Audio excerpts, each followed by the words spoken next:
Senhoras e senhores, bom dia. Antes de darmos início ao nosso painel, solicitamos a todos os senhores para que coloquem, então, os celulares no modo silencioso ou, então, desligue, por gentileza. Agradecemos, então, a compreensão de todos. Sejam todos bem-vindos ao 3º Congresso Internacional de Controle e Políticas Públicas. O Instituto Rui Barbosa tem como objetivo aprimorar as atividades exercidas nos tribunais de contas do país para o competente exercício de sua missão constitucional e o atingimento de suas metas institucionais.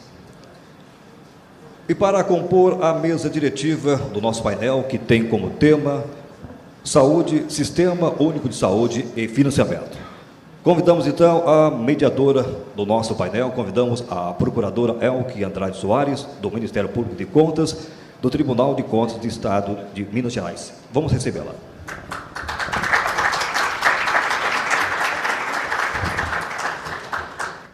Para compor o nosso painel, o nosso convidado, ele é secretário municipal de saúde dos municípios de Lambari, São Lourenço e atualmente de Carmo de Minas, no estado de Minas Gerais, tendo mais de 20 anos na função. Atual presidente do Conselho Nacional das Secretarias Municipais de Saúde. Vamos então receber o nosso convidado, o senhor Mauro Guimarães Junqueira.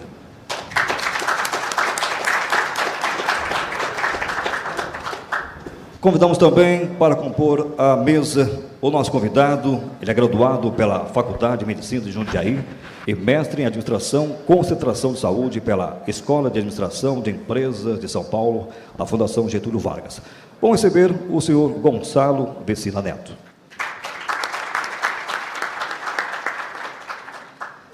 Para iniciar o nosso painel, passamos a palavra para a mediadora, a procuradora Elke Andrade Soares. Bom dia a todos.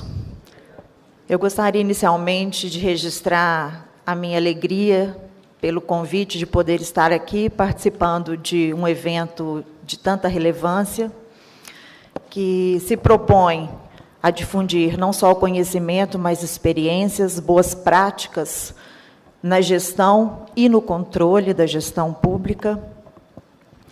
E faço isso na pessoa do conselheiro presidente Sebastião Elvésio, que é o presidente do Instituto e também conselheiro no Tribunal de Contas do Estado de Minas Gerais, órgão onde atuo na qualidade de procuradora do Ministério Público de Contas.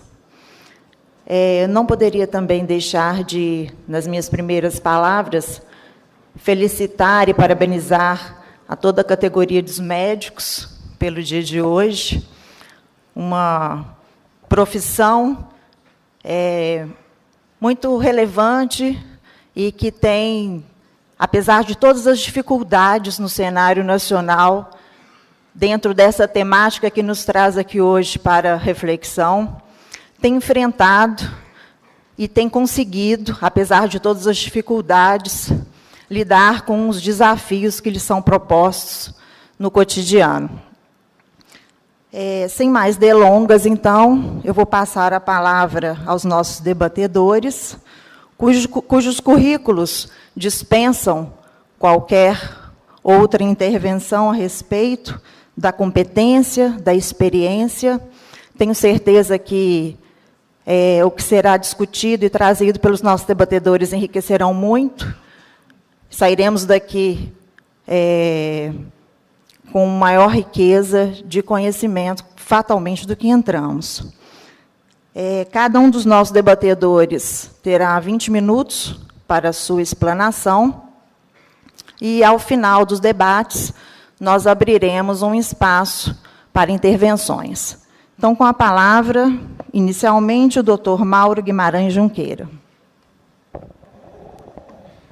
Bom dia a todos e a todas. Eu queria cumprimentar nossa procuradora Elke, em seu nome, agradecer aí o convite na pessoa do nosso presidente do Instituto Rui Barbosa, Sebastião Elvésio, nosso conterrâneo, e aqui temos 2 mineiros na mesa, né? E agradecer muito e parabenizar pelo evento. Queria cumprimentar também o companheiro Gonçalo, né, que vai dividir aí né, esse tema conosco. Pedi licença para falar aqui de baixo, porque eu não consigo ficar muito parado na mesa e vou fazer uma apresentação, e pedir também que, faltando aí uns 2, 3 minutos, me dá um toque, porque senão a gente fala aí mais de horas.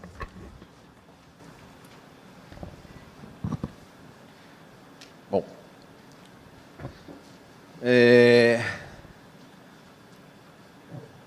trazer um pouquinho do contexto do Sistema Único de Saúde e falar um pouquinho do CONASEMS, que é o Conselho Nacional de Secretarias Municipais de Saúde, que representa aí os 5.570 municípios. É um conselho que foi criado para aproximar, né, o município das políticas públicas, estar representando a nível nacional, na Comissão Intergestores Tripartite, no Conselho Nacional de Saúde, né, buscando aí romper a estrutura centralizada, né, para levar o que acontece na ponta, o dia a dia, para as grandes pactuações no cenário nacional. Essa é um pouco a dimensão do Sistema Único de Saúde. Muito se fala que o sistema não funciona. A mídia estampa todos os momentos, hoje inclusive pela manhã, né, o que não funciona no Sistema Único de Saúde. Mas em momento nenhum mostra o que funciona. E o que nos move, o que nos faz, né, estar há mais de 30 anos à frente como gestor de saúde no Sistema Público de Saúde. Né? Esse é um pouco dos números de atendimento. São 200 milhões de brasileiros. Todos nós usamos o SUS. Todos. Né? Tem gente que fala, eu não uso o SUS, eu tenho plano de saúde. Mas não compra remédio? Não vai numa farmácia? O Sistema Único de Saúde está lá desde a fabricação. No primeiro momento da autorização. Não anda nesse país, fora do país, em portos, aeroportos, o Sistema Único de Saúde está lá. Se tiver um acidente na rua, nas estradas, quem é que dá o primeiro atendimento? Quem é que salva a vida? É o SAMU, é o Sistema Único de Saúde. Então, todos nós, brasileiros, usamos o Sistema Único de Saúde. São 4 bilhões de procedimentos ambulatoriais, 1 bilhão e 400 milhões de consultas médicas e por aí afora. Mais de 80% dos transplantes são feitos pelo Sistema Único de Saúde. Quando vai para alta complexidade, mais de 80% é Sistema Único de Saúde. Então, é esse sistema que nós defendemos. É lógico que temos problemas, porque o artigo 96 da Constituição, que traz o direito à saúde, ele traz o direito, sim, saúde, direito de todos, dever do Estado. Todo mundo conhece isso, já ouviu essa frase. Mas ele tem uma continuidade. O direito no artigo 96 está garantido mediante duas políticas. A política econômica e a política social. O país que, pelo terceiro ano consecutivo, tem um PIB negativo, eu não preciso falar que não tem dinheiro para a saúde. E a falta de uma política, vou citar só uma política de qualidade, que é o transporte coletivo, que dá direito ao cidadão de ir e vir. A falta desse transporte coletivo de qualidade está levando o cidadão brasileiro a comprar um veículo de 2 rodas, que é a motocicleta. E é a segunda causa de morte e mortalidade no país, a primeira em cirurgias. Enchendo as nossas UPAs, enchendo as nossas salas de cirurgia, órtese, prótese, reabilitação e previdência. O Sistema Único de Saúde não estava preparado para isso, não está preparado para isso. Como não está preparado para a transição demográfica, que no nosso país está sendo muito rápido. Segundo o IBGE, hoje são 11% da população com mais de 60 anos. E em 20 anos serão 22%. E os mesmos 20 anos que o nosso Congresso Nacional aprovou a Emenda Constitucional 95, que estabelece um teto para a saúde. Nos próximos 20 anos, nós vamos deixar de ter na saúde 432 bilhões de reais, porque engessou e contingenciou os recursos da saúde para os próximos 20 anos. Não pensaram na população que vai crescer, não pensaram nas pessoas que estão desempregadas, que obviamente vêm buscar o Sistema Único de Saúde, que com R$ 2,90 por habitante dia, que é isso que o gestor tem para cuidar de cada cidadão no seu município. R$ 2,90 produz esse número de procedimentos, e aqui eu cito apenas alguns. Então, o Sistema Único de Saúde funciona sim, e obviamente o problema é o subfinanciamento, e para isso nós precisamos de mais recursos. Desde a Constituição, o Ministério da Saúde, que lá em 93 respondia por 72% dos recursos próprios na saúde, ele transfere responsabilidade, mas o dinheiro não acompanha. Hoje ele responde por 43%. O município, o Estado, que em 93 respondia por ações e serviços públicos de saúde 12%, hoje está em 25%. Vejam que nos últimos 5, 6 anos aqui, é o mesmo valor dos estados. Os estados não conseguem colocar mais recurso na saúde há mais de 5 anos. E o município, que em 93 já respondia por 25%, o dobro do estado, hoje está em 31% em ações e serviços públicos de saúde. Esse ente, que fica com a menor parte de tudo que é arrecadado no país, é o que mais investe em ações e serviços públicos de saúde. Aqui, para corroborar a minha fala, a estabilidade da carga tributária e o peso dos tributos no Brasil, o percentual do PIB. Veja bem que a União é 22%, o Estado é 8,3% e o município 2,1%, mantém aí a média dos últimos anos. Aqui ainda, com o mínimo exigido de aplicação em saúde, o mínimo desde a Constituição, desde a Emenda Constitucional 29, estabeleceu o mínimo de 12% para estados, o mínimo de 15% para os municípios. E a União, no primeiro momento, com a Emenda 29, era o orçamento do ano anterior mais a variação nominal do PIB. Com a Emenda 86, 13,02% da receita corrente líquida. Perdemos 17 bilhões de reais. E agora, com a Emenda 95, congela para os próximos 20 anos e nós vamos deixar de arrecadar 432 bilhões de reais com todo esse cenário que eu acabei de dizer. Então, desde 2000, os estados mantêm aí a sua aplicação, estão lá no ano de 2016 com 14,39%, essa é a aplicação dos estados. Se a gente for para Minas Gerais, eu falo com muita tristeza que o meu estado não aplicou o mínimo constitucional. Se estiver lá, se for lá no CIOP, está lá, 12, alguma coisa. Mas se a gente olhar para dentro do orçamento, o que foi empenhado e que não foi pago, não chega a 8% do estado. Meu estado, que é o estado de Minas Gerais, é uma vergonha nacional o que está acontecendo no meu estado. Nos municípios de 2000, já estávamos com 13,68%, chegamos aqui a 23,9% em 2016.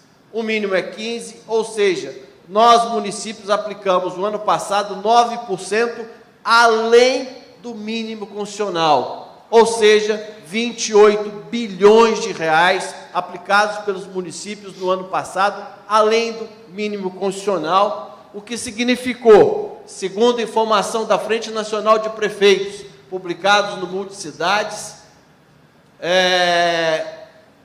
25,68 bilhões aplicados, ou seja, toda a arrecadação do IPTU dos municípios. Então, pegamos tudo que foi arrecadado nos 5.570 municípios do IPTU e aplicamos na saúde só no ano passado. E aí, a pergunta com relação, e o que me trouxe aqui, a unificação dos blocos vai trazer prejuízo para a atenção básica? Então, vamos ver esse dado. Gastos na atenção básica. Despesa liquidada municipal em atenção básica, subfunção atenção básica. 2013, 39 bilhões, 14, 42 bilhões, 15, 44 bilhões, 16, 48 bilhões de reais. Transferências federais do bloco da atenção básica para municípios, 2016, 16 bilhões. A diferença, 32 bilhões. Percentual de recurso federal na despesa total, 34%. Despesa média municipal, 65%. Quem é que está assumindo a atenção básica neste país? É o município. Não é o Estado e não é a União. É o município que está assumindo a atenção básica, a vigilância e todos os demais serviços.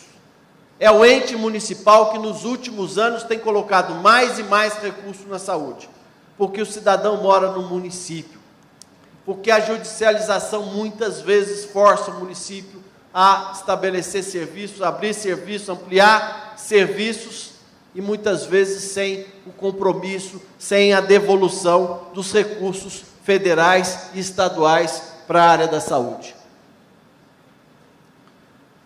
O saldo em conta de estados e municípios em 2016. 70% dos recursos financeiros do Ministério da Saúde são destinados a estados e municípios, transferidos por 6 diferentes blocos: assistência farmacêutica, atenção básica, gestão, investimento, média e alta complexidade e vigilância. Desses 6, muitas vezes, nesses 6, dentro do bloco, é livre a movimentação. Entre os blocos, não se pode transferir recurso de um bloco para outro.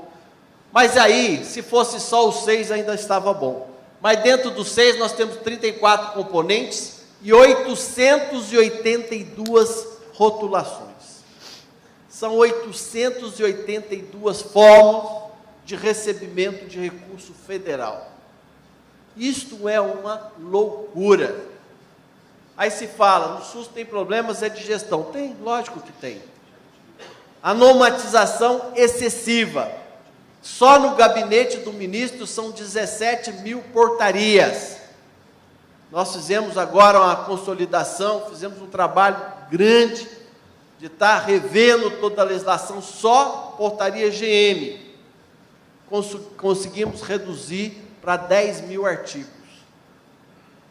Pode juntar todos os códigos, civil, tributário, etc, etc, etc, não dá os 10 mil artigos que tem só no gabinete do ministro. E aí você pega 10 mil artigos vigentes no gabinete do ministro, mais 882 formas de receber recurso, uma rotatividade enorme de gestores de saúde. Nos últimos 2 anos, 4 ministros da saúde. Nos últimos 8 meses, 31 novos secretários de Estado da Saúde. Em janeiro desse ano, 4 mil novos secretários de saúde. É lógico que vai ter problema de gestão. Lógico que nós vamos ter comprometimento. Juntos, os estados e municípios acumularam em 31 de dezembro de 2016, 6,7 bilhões de reais. Mas espera aí, falta dinheiro e tem dinheiro parado? Mas tem. 882 formas de recebimento de recurso. Um monte de dono de caixinha. Esse dinheiro é do Centro de Especialidade Odontológica. Não pode usar no gabinete lá da Unidade Básica de Saúde, porque não é especializado. Esse dinheiro é do Centro de Atenção Psicossocial. Eu não posso usar no CAPES, no centro. Eu não posso usar na atenção básica. Então, nós temos um monte de recurso parado, tudo engessado, os órgãos de controle em cima do gestor municipal. Não pode, dinheiro de uma caixinha se aplicou na outra, dinheiro disso se aplicou na outra, e a população precisando de assistência. E nós fomos culpados disso ao longo desses anos. Todos o Sistema Único de Saúde está aprovando esse monte de incentivo. E o que o Ministério faz, e o que eu quero dizer para os senhores, é que ele cria incentivo. Bom, agora nós vamos fazer UPA. E aí eu vou pagar 50% dos recursos da UPA. Só que ele não coloca os 50% na portaria, coloca lá que era 300 mil reais. E nunca mais teve reajuste. Mas todo ano tem aumento de salário. as compras da saúde, os insumos da saúde, são regulados pelo dólar. E aí o município que abriu, não consegue fechar, a população está na porta, demanda atendimento, o município todo ano coloca mais e mais e mais, só que chegou num limite. Se eu estou falando que os municípios colocam em média 23% de recurso próprio na saúde, mais a educação, que é 25% mínimo, mais a Câmara Municipal, eu já falei em 50%. Os outros 50% folha de pagamento. Lei de responsabilidade fiscal. Tira a saúde e a educação desse, que já está computado lá de cá, sobra para o prefeito hoje de 4% a 8% para ele cuidar do resto do município. Então, o ente que os últimos anos estava colocando mais e mais recursos na saúde, acabou. Não coloca mais. E os recursos federais estão congelados para os próximos 20 anos e o Estado não consegue colocar mais. E já coloca um monte de penduricalho para falar que está fazendo os 12%. Então, esse é o cenário que nós estamos vivendo. E aí, os 6 bilhões estão parados por causa dessa questão de engessamento das contas. Né? Muitas vezes o secretário, por entrar, né? Eu saí do município, eu estava 8 anos no município de São Lourenço. Nesses 8 meses que eu estou fora desse município, já passaram 4 secretários de saúde. Então, como é que o cara vai saber como é que ele vai aplicar o recurso da saúde? Ele fica com medo, o Tribunal de Contas vem e fala assim, olha, se não pode, devolve. E nós já vimos tribunais de contas falando para gestor municipal de saúde devolver recurso usado dentro do bloco, devolver dinheiro para o Ministério. Isso não existe. O dinheiro não é do Ministério, o dinheiro é da população, o dinheiro é do município, ele tem esse direito. Se ele usou na assistência farmacêutica aqui na atenção básica, aí ele cometeu um erro. Mas isso é sanável, de que forma? Pega o recurso municipal, o mínimo dele, 15%, coloca no bloco que ele aplicou indevidamente e gasta de novo. Faz um termo de ajuste sanitário. Agora, dentro do bloco, é livre a movimentação, embora tenha 882 caixinhas. Mas a rotatividade atrapalha muito essa questão. Repasse dos 2016 do Fundo Nacional de Saúde para municípios, de acordo com os blocos. Então, nós vemos aqui que o bloco de média e alta complexidade e de atenção básica pegam aí quase 90% dos recursos. Investimento é muito pouco, vigilância também, assistência farmacêutica e gestão. Então, o maior peso está aqui na atenção básica e em alta complexidade. Na linha do tempo, em 93, nós tivemos a norma operacional 93, a NOB 93. Ela estabelece o repasse global dos recursos financeiros do Ministério da Saúde para estados e municípios. Foi um avanço que trouxe a NOB 93. Logo em seguida, dividiu a transferência única em várias dezenas de repasses vinculados a ações e programas do Ministério. Foi aí que nós começamos a ter problemas. A criação do incentivo. Cria o PAB, o PAB variável. Dentro do PAB variável, que é o piso da atenção básica, criou Estratégia de Saúde da Família. Então, se você tem uma equipe, eu te pago X. Cria o Centro de Especialidade Odontológica. Se você tem um centro, eu te pago isso. Cria o NASF, Núcleo de Apoio à Saúde da Família. Se você tem isso, eu te dou dinheiro. E foi criando incentivos. Veio em 2007 o Pacto pela Saúde, acumulou os vários repasses em 6 blocos, com prestação de conta específica. Em 2012, a Lei Complementar 141. Ela estabelece a obrigatoriedade na utilização do rateio dos recursos, bem como critérios para a realização da metodologia de cálculo. E a CIT, Comissão Intergestora Tripartite, em 2017, ousou pactuar, foi a primeira vez que conseguimos o alinhamento com CONAS, CONASEMES e Ministério, de pactuar o fim desses blocos com repasse de recursos federais em uma conta única. Eu vou ter que correr um pouco, porque meu tempo está se esgotando. Aqui, uma série de eventos, congressos do CONASEMES, que traz a preocupação e a solicitação da unificação dos blocos em conta única, para que a gente possa avançar e atender a especificidade loco-regional, de acordo com a demanda, de acordo com o que acontece em todo o nosso país. Então, o que nós temos hoje? Os blocos, 6 blocos que eu já mencionei. O que muda? Média e alta assistência, vigilância e gestão, eles vão para uma conta bancária única de custeio, e a outra investimentos, obra e equipamento. Essa é a proposta de mudança. A portaria ministerial, ele trouxe o grupo tripartite para fazer a discussão desse financiamento, dessa proposição. As adequações do orçamento necessárias para a integração desses incentivos. Modelo atual, a LOA 2017, o indicador 32, ações orçamentárias repassando recursos para estados e municípios, sendo 0,6 exclusivamente investimento, 11 para custeio e investimento e 15 para custeio.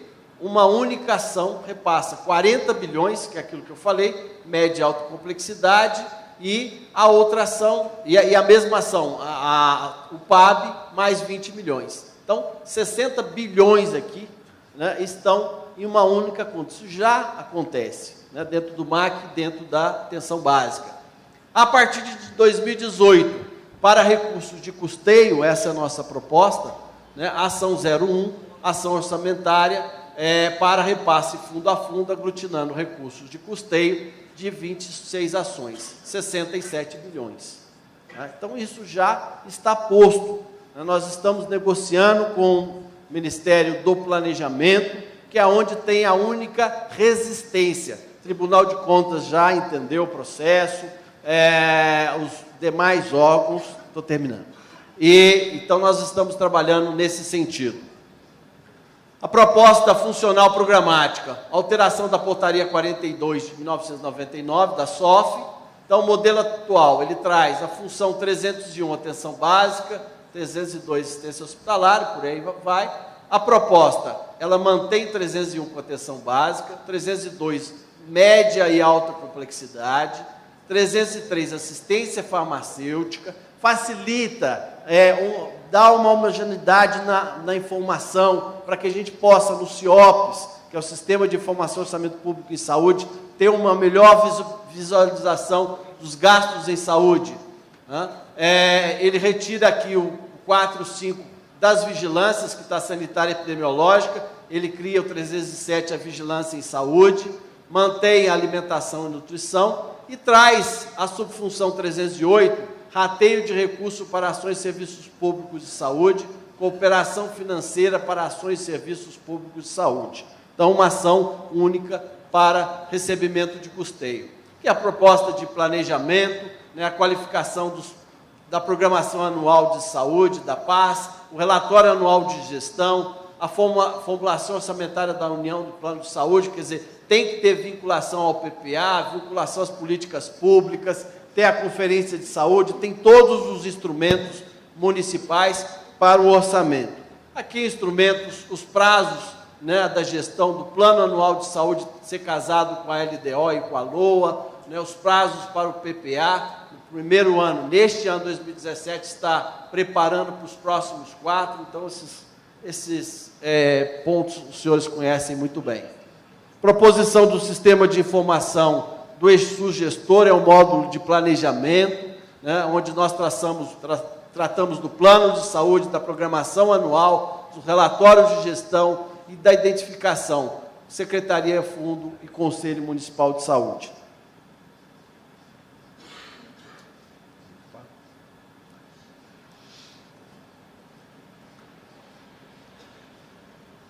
Muito bem. As dimensões estabelecidas, então, para o cálculo do rateio. Rateio está previsto na Lei 141. Ok, mais um minuto. Está previsto na Lei 141, de 2012. Então, quais as dimensões estabelecidas para a gente discutir o critério de rateio? Necessidade de saúde, capacidade de oferta e produção e desempenho técnico e financeiro.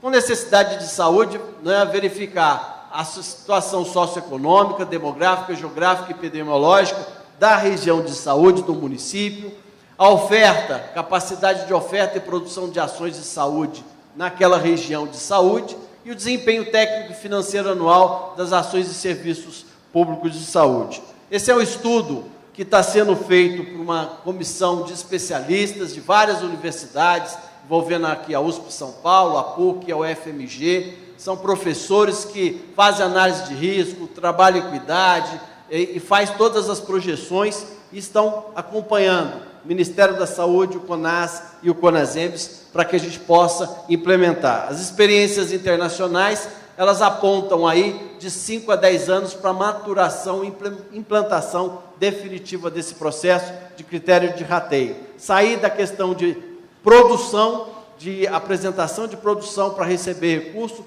de incentivo para que o município coloque os serviços para funcionar, para uma avaliação demográfica em cima de necessidade, em cima de equidade, em cima de serviços que a região deve ter.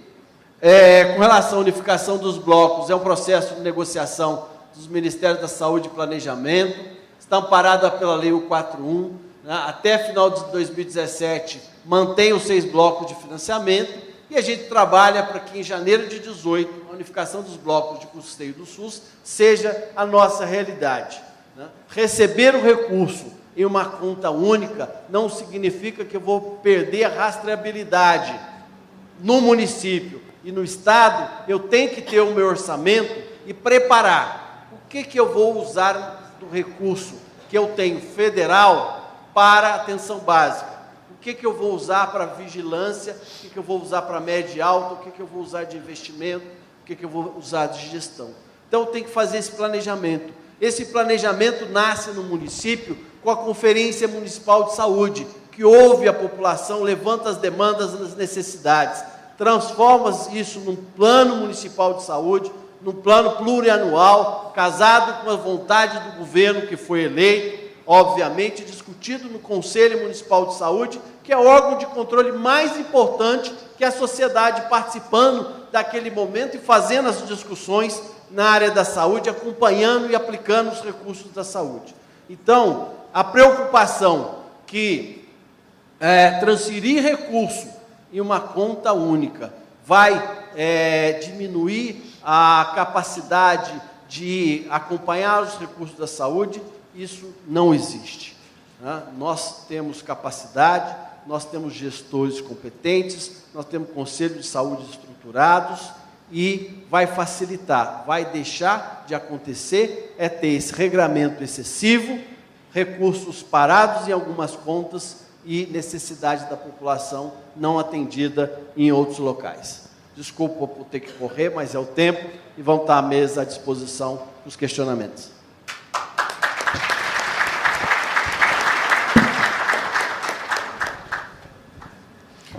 Muito obrigada, doutor Mauro, pela brilhante exposição, muito lúcida. E eu passo a palavra, então, agora ao doutor Gonçalo Neto, para suas considerações.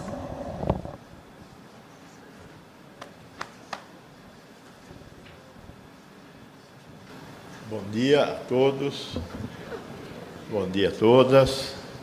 Queria parabenizar a iniciativa do Tribunal de Contas do Paraná, do Instituto Rui Barbosa, que congrega os tribunais de contas do país todo. Queria cumprimentar a nossa mesa, nossa presidente, doutora Keila, Elke, e o meu amigo Mauro Guimarães.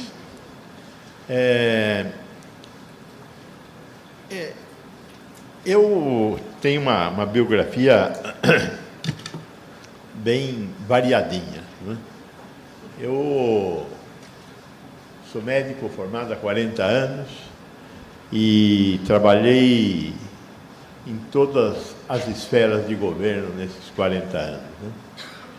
Fui do INAMPS, velho INAMPS, fui secretário de administração do INAMPS, fui coordenador da assistência hospitalar do Estado de São Paulo, no governo Montoro, e quando nós fizemos o primeiro grande movimento de descentralização da atenção à saúde no Estado de São Paulo.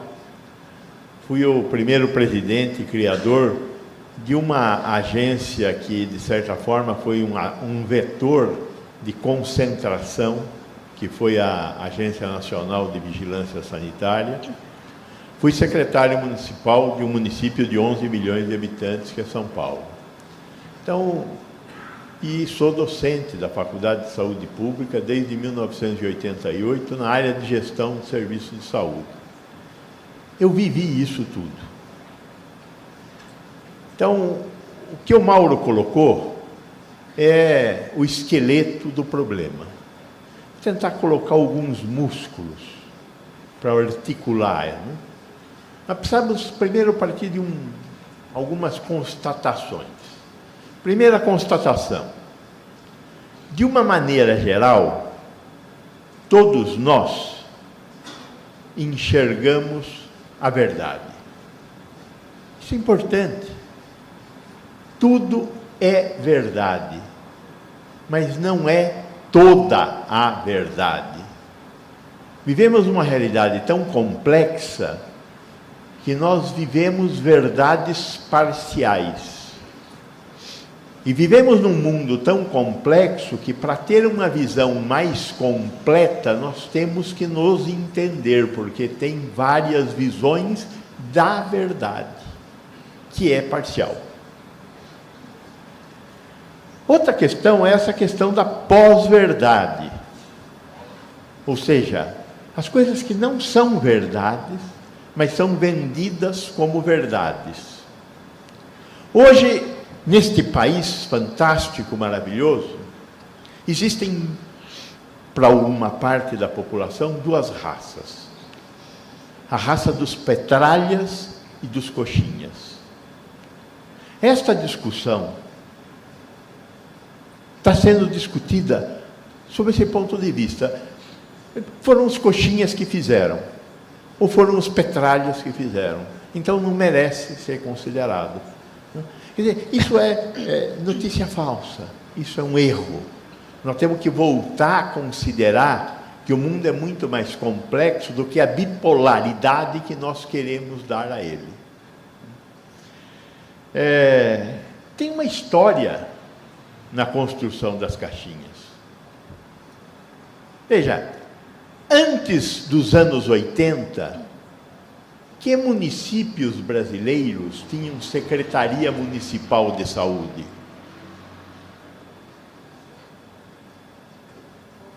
Não tinham. Quem fazia assistência médica era o INAMPS, numa população que estava cada vez mais se previdencializando. No início dos anos 80, 90% da população urbana tinha carteira de trabalho assinada. Quem não morava na cidade tinha um negócio ruim chamado Fundo Rural, que pagava um fixo por população para santas casas assistirem. E quando ia para um hospital, esse cara que não tinha carteira de trabalho assinada, ele era chamado de indigente, um brasileiro, cidadão indigente. E os municípios não tinham secretarias municipais de saúde, porque eles não faziam assistência à saúde. A lei que regia a 8080 da época, ela dizia que era a função do município fazer assistência de urgência, e às vezes o município fazia assistência de urgência, particularmente nas capitais. As capitais tinham secretarias municipais de saúde para fazer assistência de urgência, ponto. Os estados o que faziam? Atendia louco pobre para isolar da sociedade, leproso para isolar da sociedade, e tuberculoso para isolar da sociedade. Ponto. Isso é a saúde antes dos anos 80. E aí nós começamos a nos urbanizar. Começamos a ir para a cidade. O Brasil, que era um país rural, hoje é um país 85% urbano. Estados como São Paulo é 96% urbano. E aí os cidadãos começaram a pegar os prefeitos pela goela. E os prefeitos começaram a ter que fazer secretarias municipais de saúde. Uma das cidades que liderou esse movimento no Brasil, criando exemplos, está aqui no Paraná, Londrina. Foi a responsável pela criação de uma das primeiras redes municipais de atenção à saúde, de atenção básica à saúde. E a atenção básica se mostrou o caminho. Hoje nós temos muitos estudos que comprovam a fundamental importância da atenção básica.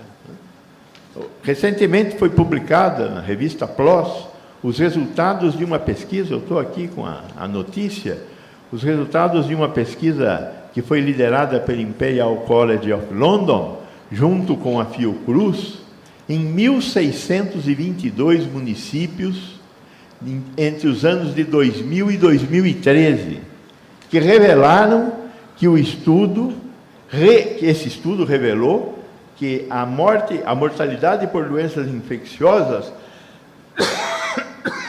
diminuiu 19,3%, 27,5%, e por diabetes na população negra de 19,3%.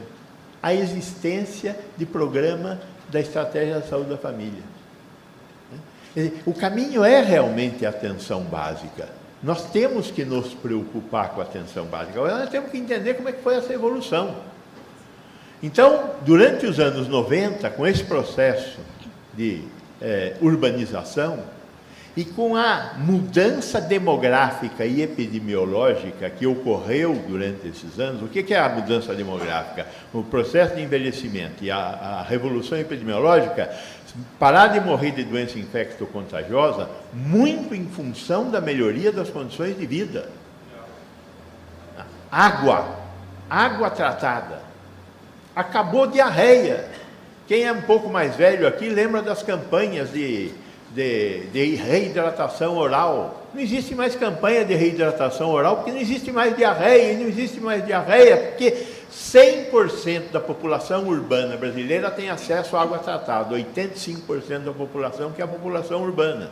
Quem mora no sítio tem que ter um outro tipo de componente para ter acesso à água tratada. Nós não temos esgoto. 50% da população brasileira tem esgoto. Mas esgoto tem uma relação com saúde diferente, não vou discutir aqui porque não dá tempo. Mas água tratada é fundamental. E vacina. E casa. Por que acabou Chagas? Chagas acabou porque nós temos a parede caiada e o telhado não é mais de sapé. Por isso que acabou. Não foi o DDT que acabou com Chagas. Não foi matando o barbeiro aquilo. Foi matando o barbeiro a chinelada, porque ele é um bichinho bobo que sobe na parede e cai em cima da gente de noite. Só que quem vê um barbeiro mata, porque é um bicho. Ele nem a voar, não voa. Ele cai. Acabou a doença de Chagas. Acabou praticamente poucos lances aí de esquistossomose. Nós temos grandes vitórias a comemorar. O Mauro falou de algumas. Agora, a transformação epidemiológica, hoje 35% da população brasileira morre de doença do coração, 20% morre de câncer e 15% morre de violência. Isso explica 70% da mortalidade. Não é mais diarreia, pneumonia, tuberculose, embora continuem tendo sua importância. Então, essa transformação demográfica, epidemiológica e da urbanização mudou o país. E aí nós fizemos o SUS. Ao longo dos anos 80 nós fomos construindo o SUS. E aí aconteceu um negócio terrível, que nós estamos vivendo agora de novo. Nós elegemos o Collor.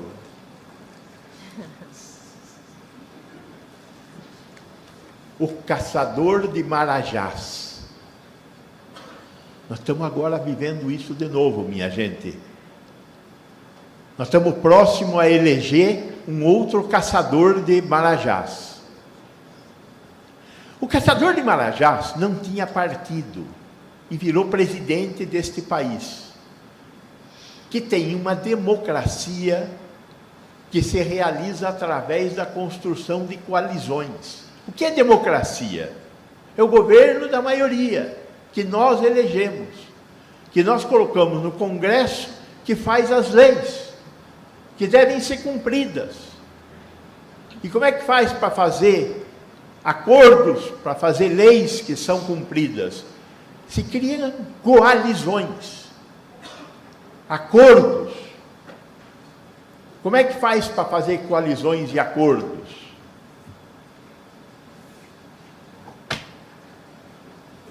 Negociando cargos, negociando coisas. Não tem outro jeito. É desse jeito que nós fazemos. E vai continuar assim enquanto nós não mudarmos isso. E quando a gente mudar, vai continuar tendo um pouco disso, porque no parlamentarismo também tem que ter acordos. Governar é negociar. É construir o poder político de tomar decisões em nome da sociedade, é negociar. O que nós temos é que melhorar a qualidade dos nossos políticos, nós temos que nos civilizarmos. Pois bem, o Collor foi eleito. Ele não tinha partido. Os governadores fizeram um bloqueio ao Collor. Como é que o Collor escapou desse bloqueio? E particularmente ao Ceni Guerra, nosso querido paranaense ministro da Saúde na época.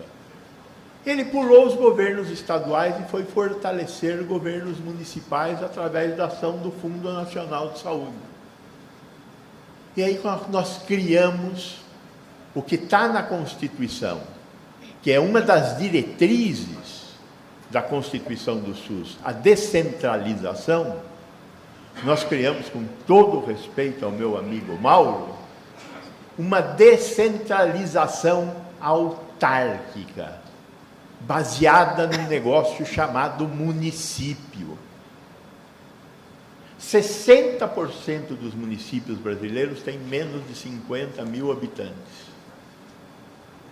9% dos municípios brasileiros têm mais de 100 mil habitantes. O município de São Paulo tem 11 milhões de habitantes, numa região que tem 39 municípios e concentra 18 milhões de habitantes. Nós não temos nenhuma política voltada para manchas populacionais. No Brasil tem 44 manchas populacionais, regiões metropolitanas. Não tem nenhuma política voltada para manchas metropolitanas. Este é um problema. O modelo de descentralização que nós adotamos. E aí, a ideia ali naquele momento era realmente tentar fazer com que os estados fossem ignorados. Logo a seguir nós derrubamos o Collor. E aí veio um monte de gente muito bem intencionada que propôs a ousadia de cumprir a lei, que era a questão da municipalização. E nós começamos a fazer um projeto nacional de municipalização. Agora, como é que você faz para fazer um projeto nacional de municipalização e fazer com que os prefeitos façam o que eles deveriam fazer? Induzindo. Como é que induz? Dando dinheiro carimbado.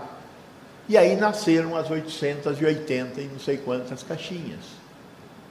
Transferência de dinheiro carimbado que tem que fazer para conseguir fazer aquilo que deveria ser feito, para você garantir que isso aconteça nesse paizão inteiro, com essa troca de gestores, que é natural, que faz parte da democracia.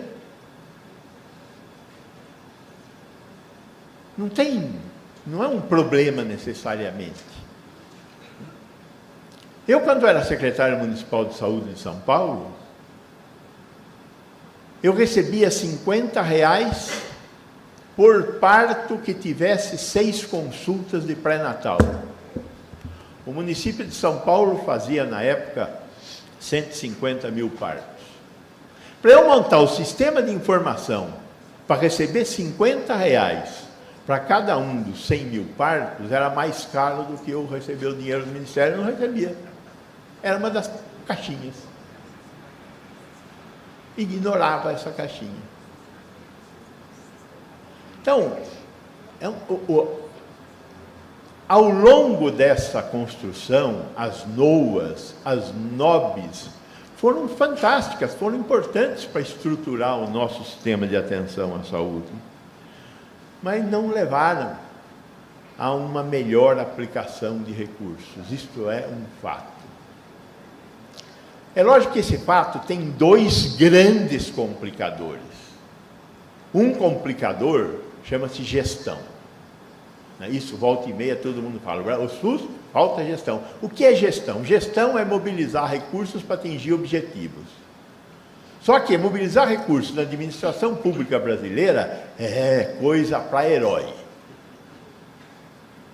O estoque do Hospital das Clínicas da Universidade de São Paulo tem 90 dias. O estoque do hospital que eu dirigi nos últimos 10 anos, o Hospital Sírio-Libanês, tem 22 dias. E eu compro tão bem, ou melhor, que o HC, que compra por licitação. Então, vejam, a administração pública, para usar dinheiro público, tem que ser isonômica, antes de ser eficiente. Ou, talvez, conjuntamente com. Agora, eu no hospital privado, compro e contrato, não com o dedo, mas faço seleção, faço concurso, mas não esse tipo de projeto de gestão que a administração pública precisa ser repensada e destravada, principalmente em áreas que têm a dinâmica da saúde. Então, esse é o problema número 1. O problema número 2 é falta de dinheiro. Não, nós tivemos agora há pouco lá um engenheiro falando que não falta dinheiro. Falta dinheiro! Não, nós gastamos o mesmo que os países europeus gastam, 10% do PIB. E é verdade, nós gastamos 10% do PIB, os países europeus também gastam 10% do PIB.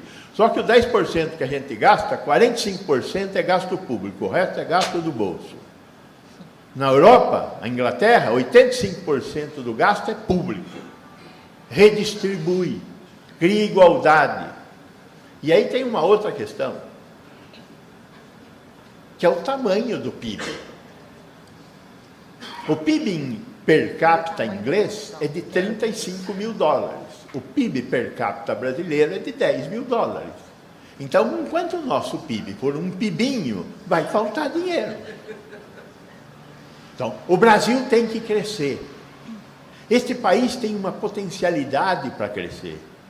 E aí nós vamos ter dinheiro para fazer isso. Agora, enquanto isso, nós vamos viver sob a égide da PEC do fim do mundo, que virou a emenda constitucional 80.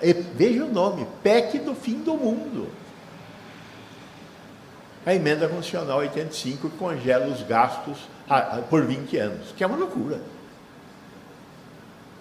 Então, o negócio das caixinhas acabou porque nós estamos aqui, mas tinha que acabar.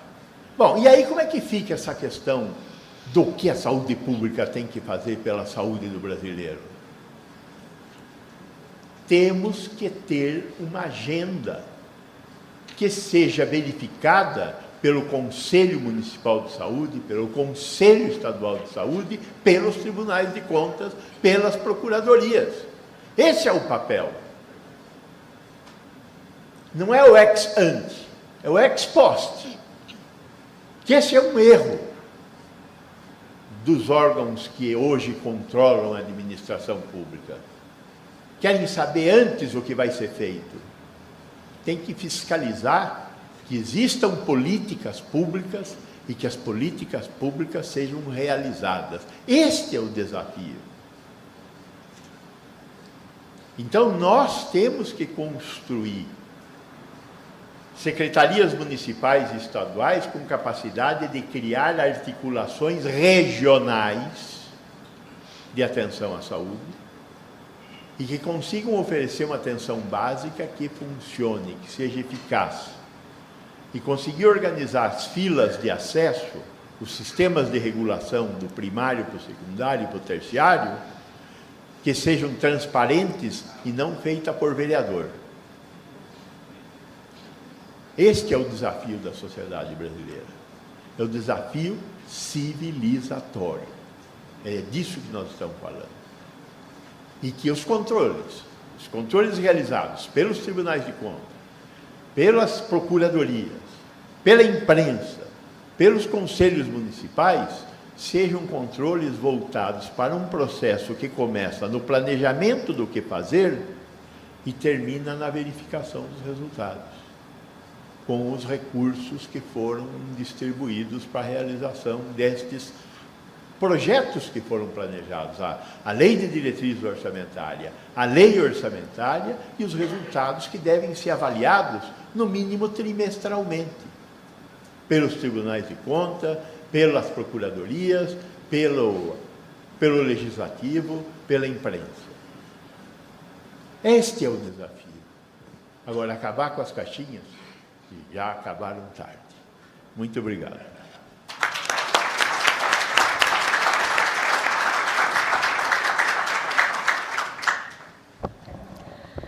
Agradeço a excelente exposição do Dr. Gonçalo.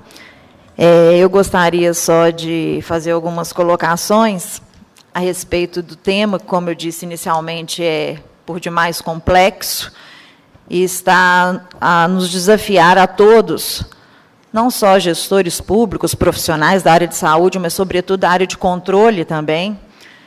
Nós temos promovido uma mudança paradigmática no que diz respeito ao objetivo central, hoje, posto a nós todos, órgãos de controle, no sentido de que nós precisamos estar atentos de que, para muito além de um controle formal, de um controle a posteriori, e que olha apenas aspectos de legalidade, nós estamos agora cônscios de que nosso maior desafio é, de fato, estarmos buscando verificar a efetividade das políticas públicas.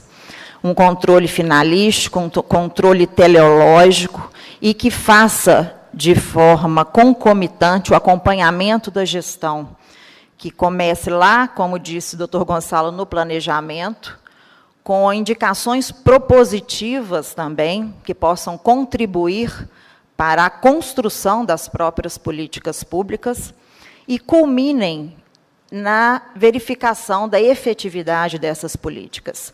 Então, hoje, para muito além de nos preocuparmos com o cumprimento de índices constitucionais, por exemplo, de limites impostos pela Constituição de gasto na saúde, na educação, nós estamos verificando qual é a qualidade desses serviços prestados, qual a efetividade dos resultados de cada centavo que ali foi empregado. Porque de nada adianta, né, em muitos casos, um determinado município, estado, estar de forma primorosa, até superando a aplicação dos percentuais exigidos constitucionalmente, mas o serviço não estar a contento, não está sendo, de fato, efetivo.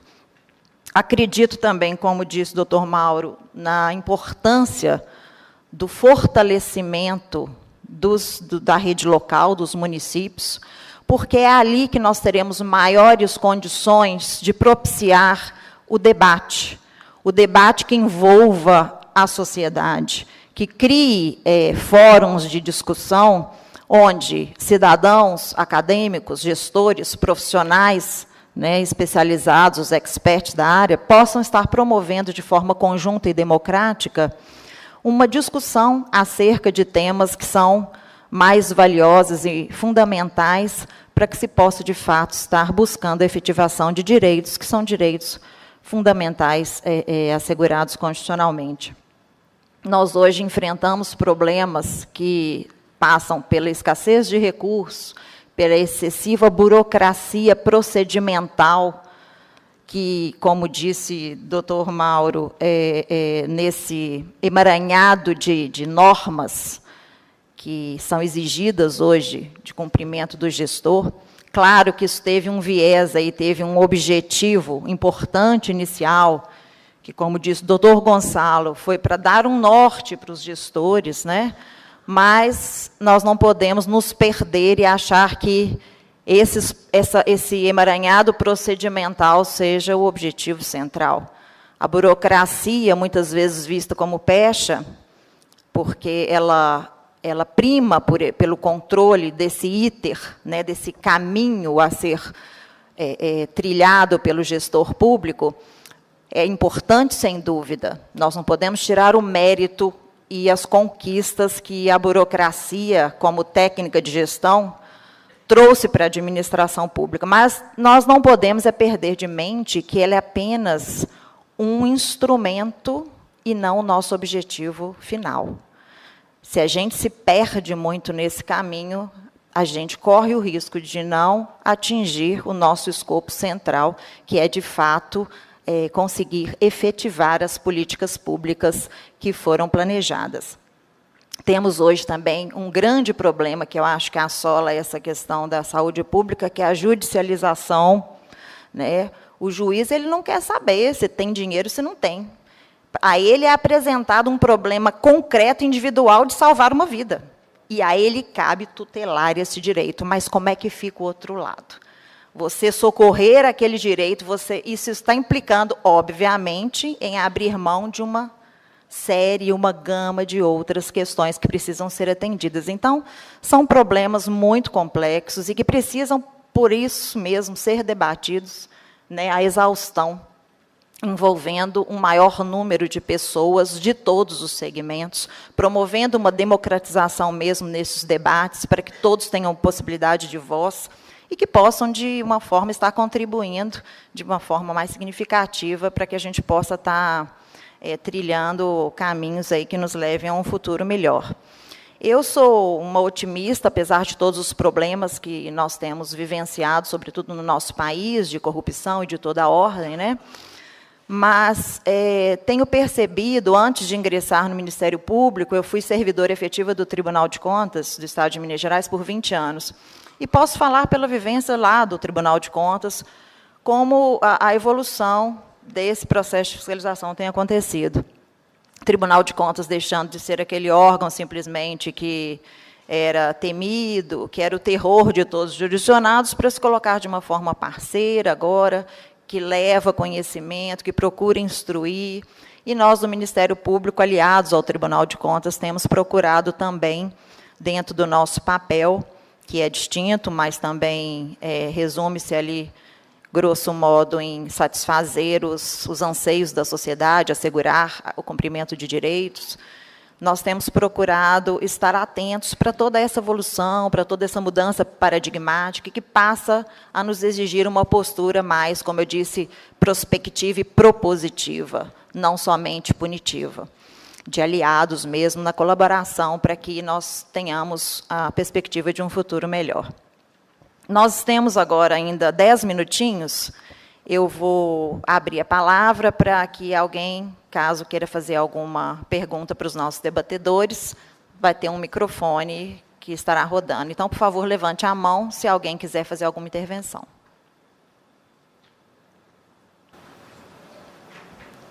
Eu só peço que se identifique, por favor. Bom dia. Alô? Alô? Bom dia a todos. Meu nome é Daniel Ribeiro, eu sou do Ministério Público do Rio de Janeiro, não o MP junto ao TCE, mas o Ministério Público do Estado. Eu assumi, a partir de abril desse ano, a Promotoria de Justiça no Rio, que é responsável pelo financiamento da saúde. Foi uma mudança estratégica da instituição que organizou a atribuição das promotorias de saúde por temas. Então, a minha promotoria coube esse tema. Desde abril, a gente tem feito uma equipe dedicada, debruçada sobre esse assunto. No Rio de Janeiro é um problema muito sério. Hoje, o governador, não o que está preso, mas o que está lá hoje, responde a uma ação de improbidade administrativa por falta de aplicação mínima dos 12%. E o que eu percebi, e a minha equipe, no curso desse trabalho, na linha do que o Mauro falou no começo da palestra dele, foi que o retrato do quanto efetivamente é gasto em saúde pelos estados é um retrato distorcido hoje. Distorcido por conta de, segundo o que nós encontramos, uma disposição que está no Manual de Demonstrativo Fiscal da Secretaria do Tesouro Nacional, que permite que os estados contabilizem como aplicação de verba mínima as despesas liquidadas e não pagas, quando, na verdade, essas despesas não fazem parte do rol do artigo 24 da Lei Complementar 141. Então, hoje, o TCA do Rio de Janeiro, em 2016, quer dizer, analisando as contas de 2016, concluiu, no seu parecer prévio, pela não aprovação das contas do governo, justamente por uma declaração no CIOPS de aplicação de 10,35 e não 12. O Rio de Janeiro, em 2016, foi o último estado que aplicou menos. Mas, se nós formos olhar para os valores que efetivamente foram pagos, esse valor cai para 5,1%. E, olhando para trás, isso começa, assim, a gente começou a analisar as contas desde 2014, isso vem desde lá. E o TCE ele vem seguindo essa orientação ilegal da Secretaria do Tesouro Nacional, porque ultrapassa o seu poder normativo conferido pela Lei Complementar 141, e mais preocupante ainda, e essa orientação ela foi para o CIOPS, que é a principal plataforma hoje de controle e de informação dos orçamentos, e isso potencialmente está afetando todos os municípios do estado do Brasil. Então, a minha pergunta e provocação para os palestrantes era se isso também é preocupação de vocês ou de outros aqui presentes, de outros tribunais de contas, porque, para quem está chegando agora na área da saúde, na área do financiamento de saúde, me pareceu algo muito, muito sério, muito gritante. Obrigado. Doutor Mauro, quer... Bom, Daniel, é importante a sua colocação. Essa é uma grande preocupação. O CIOPS é uma ferramenta de alimentação e de autodeclaração. O gestor, independente federal, estadual, municipal, ele declara, faz a declaração do CIOPS bimestralmente, e consolida no final do ano, e trazendo para a gente o montante de recursos aplicados e o percentual na saúde de todos aqueles gastos, devidamente aplicados. A proposta de mudar as nomenclaturas e trazer mais claro é para que a gente tenha um retrato mais próximo da realidade possível no país. Vou dar um exemplo. Ações profiláticas e terapêuticas. Muita gente, na hora de fazer a aplicação, coloca medicamento ali, mas se tem medicamento de atenção básica, ele coloca na atenção básica, então a gente quer colocar aqui assistência farmacêutica. Então, todo medicamento está ali para a gente ter clareza do que está sendo aplicado em medicamento, em média alta, etc. Essa questão do empenho, como eu lamentei aqui, porque tem uma hora que não dá para deixar de se revoltar, quando eu falei do meu estado de Minas Gerais, no dezembro, nos últimos dias de dezembro, publicou e empenhou 500 milhões de reais em recursos para a transferência da atenção básica. Ele deve 2,5 bi para os municípios hoje. Tá? Aí empenhou, deu os 12 ponto alguma coisa por cento, tá certo? Não pagou, não vai pagar, passou 5 anos, prescreve. E o que acontece com o Estado? Nada. Agora, se vamos para o município, o prefeito coloca 14,9%. A média nossa é 23%. Aí tem uns 4 ou 5 municípios que, ano passado, 4 ou 5 de 5.500. Ficaram com 14 alguma coisa. Aí, o Tesouro Nacional tira o recurso, aquele valor que ele não aplicou na saúde, tira do fundo de participação e transfere para o Fundo Municipal de Saúde, daquele prefeito. Tá certo? Porque ele tem que aplicar, aquele tinha que aplicar, não aplicou, então transfere para o fundo. Ah, mas o Estado não poderia fazer uma coisa? Pode. Mas o Estado tem um fundo, e aí, não vou falar que são todos, mas a maioria, tem o fundo estadual de saúde, mas o recurso tem um fundo e ele vai para um caixa único do Estado, que é muito diferente da unificação dos blocos que nós estamos dizendo. Vai para um caixa único, e aí você perde o controle. Entendeu? Então, por isso que eu estou dizendo, não acontece nada, deveria acontecer. tá? Alguma coisa com o Estado para aplicar. Mesma coisa a União. Né? Existe um estudo do IPEA que mostra, né, os recursos não aplicados pela União, né, nos últimos anos, né, nos últimos 15 anos, e o que acontece com isso. Né? Então, se o déficit é muito maior. Né? Então, o ente municipal, ele aplica, quando ele não aplica, ele é penalizado, né? O recurso vai para o Fundo Municipal de Saúde, que tem o Conselho Municipal de Saúde ali, que orienta, que faz a gestão, tá certo? Que acompanha, faz gestão, que acompanha, né? Que acompanha a prestação de contas, mas, a nível estadual e federal, nós temos ainda essa grande questão. Só para finalizar, o nosso gestor de Minas Gerais, ele declarou no CIOPS, em 31 de dezembro, que passou em conta bancária, no Fundo Estadual de Saúde, 4 bilhões de reais. E, à época, ele devia 1,5 bilhão de recursos para o município. Não dá para entender. Se você tem 4 bi em conta, por que você está devendo 1,5 bilhão? Tá certo? Obviamente, esse recurso não existia. Né? Então, fica de que forma? No meu município, se o prefeito fizer isso, se o gestor fizer isso, ele está preso, ele está penalizado. Temos mais tempo? Mas não, está encerrado. Gente, infelizmente, então, a organização está nos informando que nós não temos mais tempo. Não mesmo? Não. Para mais uma? Uma só? Vamos, então, rapidamente a mais uma pergunta. Boa tarde, obrigado, gente. Bom dia, melhor dizendo. Eu sou o Marcelo, sou do Tribunal de Contas da União, queria fazer uma pergunta para o Mauro. Mauro, rapidamente, dentro dessa nova proposta de acabar com os blocos de financiamento, que medidas estão sendo pensadas para que o Ministério da Saúde não se transforme meramente num repassador de recursos, ao invés de, em conjunto com os demais entes federativos, definir uma política de saúde? Por exemplo, hoje existe uma política nacional de oncologia, essa é uma preocupação que a gente tem lá, ok? Obrigado. Bom, Marcelo, obrigado pela pergunta. O que nós estamos fazendo é cumprir a lei. Né? A Lei 141 fala da transferência em critério de rateio, conforme eu apresentei. Formas de critério de rateio: população, questão geográfica, econômica, serviços a serem oferecidos, demanda, capacidade, a produção, né? A prestação de contas desse serviço, ou seja, trabalhar no cumprimento da lei, em transferir o recurso e acabar com essa história de dou dinheiro para você fazer isso e te cobrar.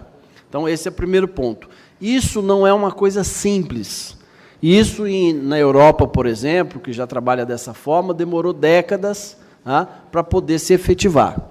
Então, nós estamos trabalhando e começando essa discussão a nível nacional. O que vai mudar agora? O que muda? Né? Como é que forma o meu orçamento municipal de recurso federal? Eu tenho X equipes da saúde da família, eu vou receber X equipes da saúde da família. Eu tenho o NASF, eu recebo pelo NASF. Eu tenho uma UPA, eu recebo pela UPA. Isso faz, né, um pool de recursos para transferência. Isso, nesse primeiro momento, continua. Só que, em vez de receber em 800 caixinhas, em 800 contas bancárias, eu vou receber em uma só. Mas eu vou ter que prestar conta desse serviço. Se eu deixar de prestar conta do NASF, de cumprir as metas e objetivos do NASF, deixar de prestar conta, né, no relatório de gestão, ao Conselho, ao Ministério da Saúde, eu não vou receber o recurso. Vai diminuir o meu orçamento. Mas, na hora de pagar, eu vou empenhar na rubrica orçamentária, de acordo com o meu plano orçamentário, mas eu vou pagar numa conta bancária só. O dinheiro não vai ficar parado. Se eu tiver necessidade de pagar o hospital, eu vou pagar o recurso que eu tiver com o hospital. Mas a vigilância está funcionando, a atenção básica está funcionando, as outras áreas vão estar funcionando. Porque, se não funcionar, se eu deixar de fazer, no mês seguinte, tem corte. 3 meses sem alimentação de estratégia de saúde da família, falta de um médico, falta de um profissional, suspende o recurso. 6 meses sem alimentação da vigilância em saúde, suspende o recurso. Não deveria, porque a lei também não permite. A lei só fala de suspensão de recurso para estados e municípios se não tiver o CPF, que é Conselho, Plano e Fundo Municipal. Mas nas portarias, nessa normatização excessiva, eu crio incentivo, você tem que alimentar o sistema, provar que fez, provar que cumpriu o objetivo meta, se não provar, eu não te pago. Então, é outra questão que a gente tem que trabalhar também, mas com os critérios de rateio bem definido, vai ser outra forma de repassar recurso.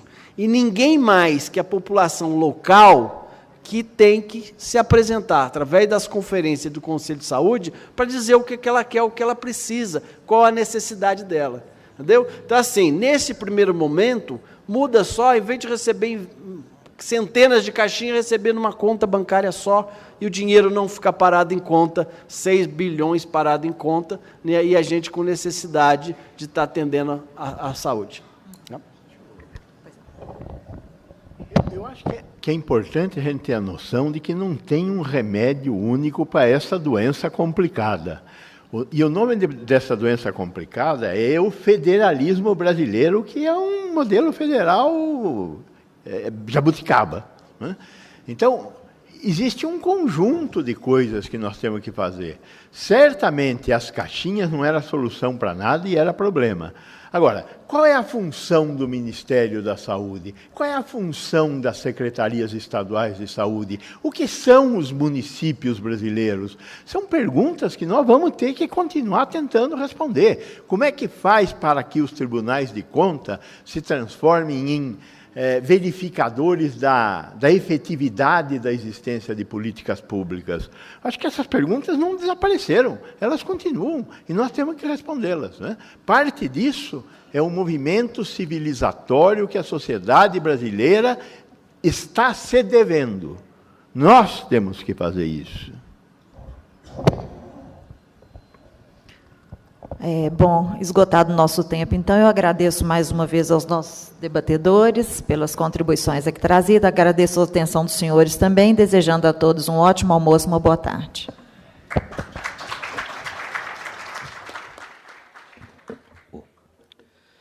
Bem, em nome do Instituto Rui Barbosa, nós agradecemos a participação da Procuradora do Tribunal de Contas de Minas Gerais, a doutora Elke Andrade Soares. Também agradecemos a presença do Dr. Mauro Guimarães Junqueira e o professor Gonçalo Vecina Neto. Senhores, um recadinho para todos, por favor, os congressistas.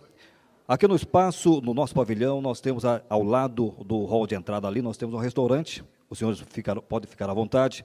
Existe um consumo de R$30 com o refrigerante incluso, ok?